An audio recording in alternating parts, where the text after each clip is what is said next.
Hello, weight loss സമയത്ത് ബിരിയാണി കഴിക്കേണ്ടെന്ന് ആര് പറഞ്ഞു? ഇങ്ങനൊരു ബിരിയാണിയാണ് നിങ്ങൾക്ക് 3 നേരം കഴിക്കാൻ പറ്റും. അപ്പോൾ ബാലൻസ്ഡ് ആയിട്ട് കഴിക്കണമെന്നാണ്. ഇതാ നമുക്കൊന്നൊരു ബിരിയാണിൻ്റെ റെസിപ്പി ആയാലോ. 1/2 കിലോ ചിക്കൻ എടുത്തിട്ടുണ്ട്, അതിലേക്ക് 3 മീഡിയം സൈസ് ഓണിയൻ എടുത്തിട്ടുണ്ട്, അതുപോലെ തന്നെ 4 തക്കാളി എടുത്തിട്ടുണ്ട്, ഇഞ്ചി വെളുത്തുള്ളി പേസ്റ്റ്, ഒരു ഗാർലിക് എടുത്തിട്ടുണ്ട്, പീസ് ഇഞ്ചി എടുത്തിട്ടുണ്ട്, 5 പച്ചമുളക് എടുത്തിട്ടുണ്ട്, ലെമൺ ജ്യൂസ് എടുക്കാം. എന്നിട്ട് അതിലേക്ക് മല്ലിയില പുതിനയില ചേർത്ത് കൊടുക്കാം. അതിലേക്ക് ആവശ്യത്തിനുള്ള ഉപ്പ് ചേർത്ത് കൊടുക്കാം. നിങ്ങൾ ബിരിയാണിക്കുള്ള ആവശ്യമുള്ള മസാല ചേർത്ത് കൊടുക്കാം. എൻ്റെ ഇവിടെ മലബാർ സൈഡ് മസാലയിൽ ഗരം മസാല, മഞ്ഞൾപ്പൊടി, കുരുമുളക് പൊടി, അത്രയേ ബിരിയാണിക്ക് മസാല വേണം. ഇനി അതിലേക്ക് ഇതാ ഒരു കുക്കർ എടുത്തിട്ടുണ്ട്, നന്നായിട്ട് ഉള്ളിയും തക്കാളിയും എല്ലാം നിരടി കൊടുക്കാം. ഒരു കുക്കർ എടുത്തിട്ടുണ്ട്, അതിലേക്ക് ഇതാ നമ്മൾ നേരത്തെ തയ്യാറാക്കി വെച്ചാൽ മിക്സ് ഇട്ട് കൊടുക്കാം. എന്നിട്ട് നിങ്ങൾ അരിൻ്റെ ആവശ്യത്തിലുള്ള വെള്ളം ഒഴിച്ച് കൊടുക്കാം. ഞാനിവിടെ 2 കപ്പ് ബസ്മതി റൈസിന് 2 കപ്പ് വെള്ളമാണ് ചേർത്ത് കൊടുത്തിട്ടുള്ളത്. ബാക്കി ചിക്കനുള്ള വെള്ളം ഉണ്ടാവും.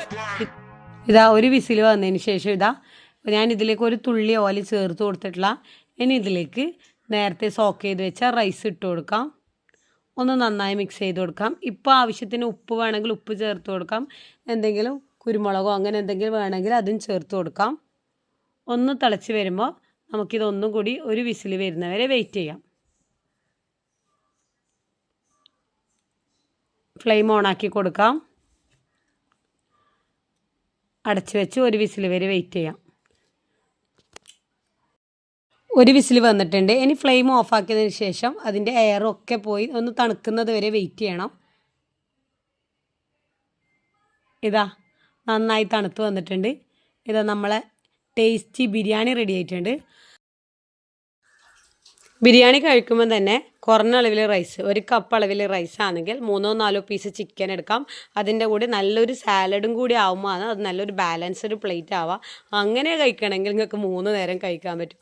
നല്ല ഹെൽത്തി റെസിപ്പീസിനും അതുപോലെ തന്നെ നല്ല കസ്റ്റമൈസ്ഡ് ഡയറ്റ് പ്ലാനിനും ഫോളോ ചെയ്യാൻ മറക്കണ്ട. അതേപോലെ തന്നെ ഡയറ്റ് വേണമെങ്കിൽ മെസ്സേജ് അയക്കാം. അതുപോലെ തന്നെ വർക്കൗട്ട് പ്ലാൻ വേണമെങ്കിൽ മെസ്സേജ് അയക്കാം. Okay, by.